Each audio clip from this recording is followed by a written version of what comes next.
Këtu mirëmbrëma, atje mirëmëngjes, përshëndetje nga Tokyo, prej ku mu përpara nisjes për në Shqipëri, po regjistroj këto shënime pas një jave domethënëse për Shqipërinë, për mënyrën se si vendi ynë rritet në marrëdhënie ndërkombëtare. Natyrisht jo në përmas, po në shkallën e respektit dhe të vlerësimit për dinjitetin me të cilin qëndrojmë në komunitetin e shteteve.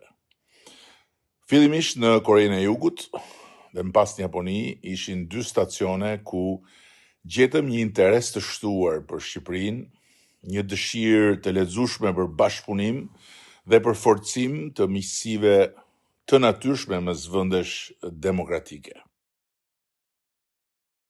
Në konferencën aziatike të leadershipit, pata rastin të flas si i ftuar nderi, me një përfaqësi të gjerë të komunitetit ekonomik të kësaj pjese të zhvilluar të botës.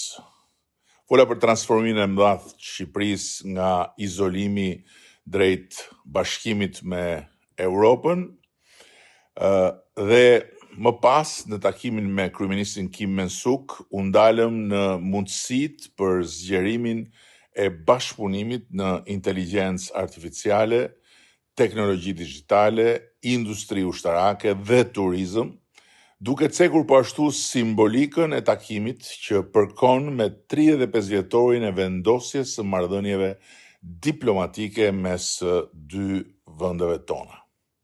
Aty takuam gjithashtu një sër kompanish të mëdha, prestigjioze, ku konstatuam një interes gjenuin për Shqipërinë, si shembull suksesi dhe si destinacion investimesh të mundshme.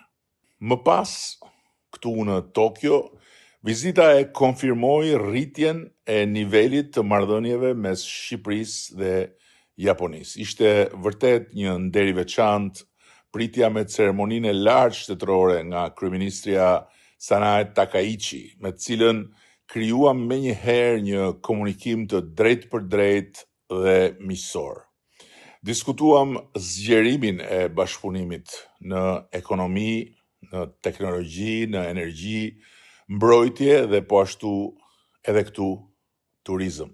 Siç u theksua më pas nga kryeministja në statusin e saj, mbështetja e Japonisë për anëtarësimin e Shqipërisë në Bashkimin Evropian nuk ishte thjesht një mesazh formal, po një shprehje e respektit të Japonisë për suksesin ton në rrugën e transformimit historik të shtetit shqiptar në një shtet vibrant, demokratik dhe në zhvillim të vazhdueshëm e të qëndrueshëm. Ishte kënaqësi dhe nder më vete dhe ftesa për të folur në Universitetin e Kombeve të Bashkuara në Tokyo, ku ndava me student, diplomat dhe akademik historinë e transformimit të Shqipërisë, fazën ku ndodhet sot procesi i negociatave me Bashkimin Evropian, si dhe pikpamjet tona për të ardhmen e Europës së përbashkët.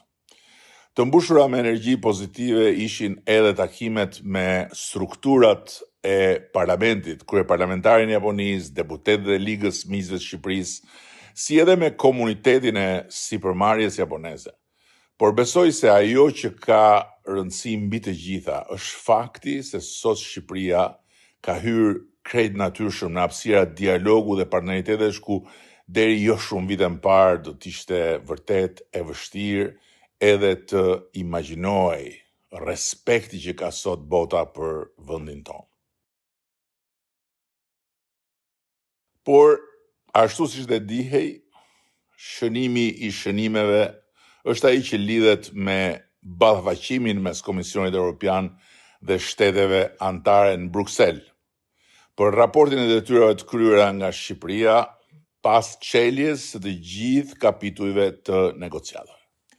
Ai ballafaqim mori kohën e vet, në ndërkohën që molotovarët e Tiranës u lshuan të dëshpëruar në një ofensiv të pashoqe energjie negative, u lshuan rrugëve për ta djegur me do e mos Shqipërinë në sytë e botës, gëzonin si fëmijët kur fotot e kazanëve me flak apo të molotovëve të flakadanëve që hidheshin në për Tiranë bënin xhiro në median e botës. Mblidh benzinë, hidh bomba artizanale me vandal të paguar.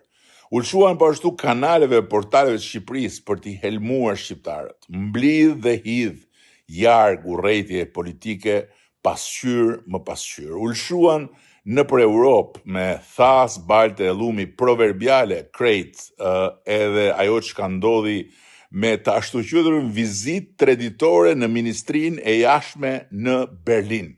Në fakt, për ta zhgaravitur Shqipërinë në sytë e partnerëve tanë kudo ku ishte e mundur, mblidhu e hidhu lart e poshtë për të kërkuar ndëshkim, bllokim, izolim për Shqipërinë, duke lënë kokrën e namit si asnjë opozit tjetër në historinë e integrimeve europiane të vendeve që sot janë pjesë e Bashkimit Evropian apo synojnë të bashkohen me të.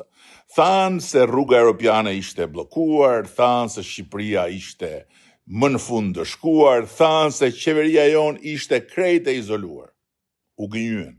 U gënjyen se gjithnjë nga ajo mendja e tyre e cekët dhe mbrapsht dhe në fund humbën me turp.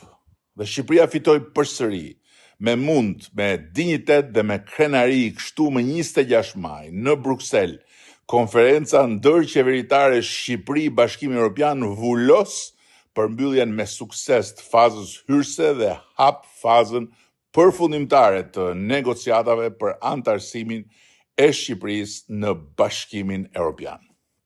Kemi ngjitur një tjetër lartësi të vështirë, drejt majës ku do të arrijmë me çdo kusht brenda kësaj dekade dhe ku do të vendosim flamurin e Skënderbeut dhe të Ismail Qemalit aty në oborin e shtëpisë madhe të Europës së Bashkuar.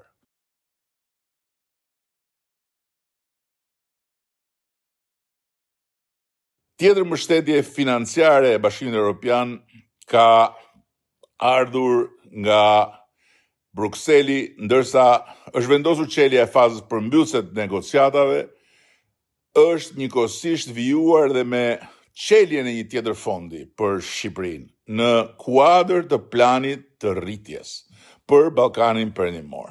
49 milion euro, të cilat e çojnë mbështetjen deri këtu në 212 milion euro, ose shifra më e lartë e përftuar nga vendet e rajonit prej planit të rritjes. Plani i rritjes është një plan financimi mbi bazë rezultatesh dhe janë rezultatet certifikuara nga Komisioni Evropian të padiskutueshme në objektivitetin e tyre. Sepse ndryshe nga sa e përflasin ditë dhe natë ata që në fund gjithmonë humbasin, Shqipëria jonë, Shqipëria Evropiane që po ndërtojmë është një histori suksesi. Një histori që nuk shkruhet me britma, nuk bëhet me shpifje apo me molotov, por me vizion, me punë, me durim të madh dhe me përkushtim hap pas hapi, reform pas reforme.